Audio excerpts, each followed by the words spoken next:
at midday, the NSE All Share Index was virtually unchanged at 29,858 points, and standing by at the Nigerian Stock Exchange to review the trading day is Jide Sholanke, Research and Strategy Analyst at FSD Merchant Bank. Jide, thank you very much for joining us today. Of course, the biggest story today will be that Owando's review of its rights price, and then of course we know that rights issue closes today. Let's focus on Owando a little bit and your thoughts about that rights issue. How successful do you think this could be? You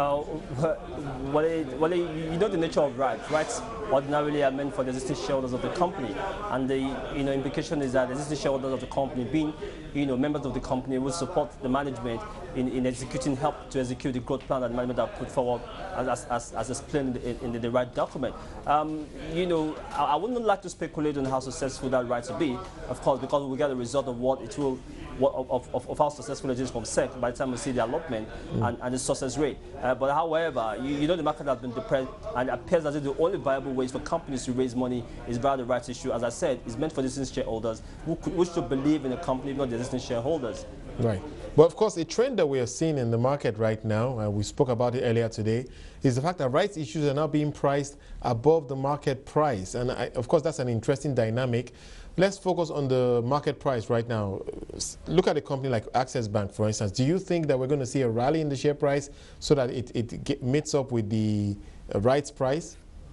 Even before yesterday, yesterday the management of Access Bank actually met with analysts in the industry to give reasons, behind the price, why the price of one of the explanations that needed to be explained to us was the reason why Access Bank rights issue should be higher than the existing current market share price. And if you notice that the trend in terms of the volume traded for Access Bank has been significant in recent time, at least in the past 1 week, which shows that clearly when you have a situation whereby the rights issue price is higher than the existing market price, it's only rational for any rational investor to go purchase the shares in the market and not lose its shareholding, and rather than buy at an expensive price, which is the rights issue price. But an interesting takeaway from the meeting with the management of Access Bank was that because of the depression in the market, because of significant externalities that has impacted the market performance, there was no reason why the Access Bank management did not see any reason that they should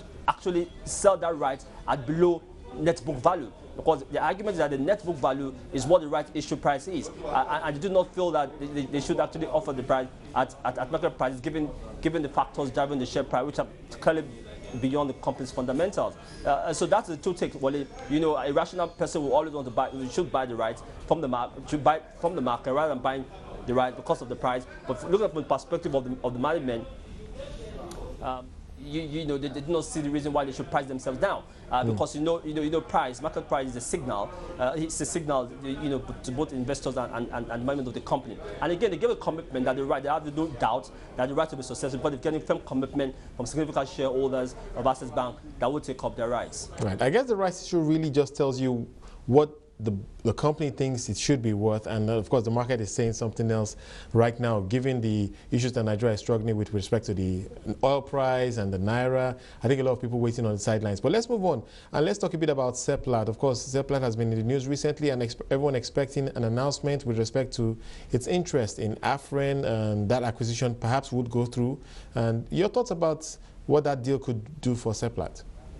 Well, clearly that deal, if it pulls through, these two companies, Seplat and Afrin, are some of the biggest local players we have in the upstream sector of the oil industry. Of course, once it goes through, what we have is a bigger entity that's able to use economies of scale to achieve, which is significant improvement in earnings. Having said all of that, and if you try to look at what are the factors that would justify an increased earning stream to the future that will kind of benefit existing shareholders and form some kind of attraction to prospective shareholders. Oil price. What oil price is doing right now. We believe that the company will get a significant hit from the current oil price movement. I do not know. We've not spoken to them in recent times to see whether that some kind of hedging, some kind of contract that guarantees some kind of cash flow in terms of some contracts that guarantees, against the volatility in the oil price. But, having said all of that, of course, oil price is volatile. We all see it, around $65 to $70 before the end of the year.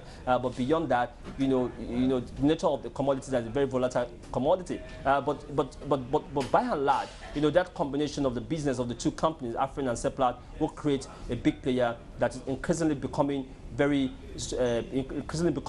able, to compete with the majors, that's international oil companies as we move on. Yeah, I think it's good for the oil industry. Well, we'll see if that deal moves along as many people are proposing. Okay, Jide, very quickly, if you can, your thoughts about where this market goes just before the elections, just less than 3 weeks now. Do you think we're going to close higher than we are right now, or do you think the market will probably fall back? What I see is significant. What I see is some level of appreciation in the index and some level of depreciation. The market is clearly a speculator's market right now.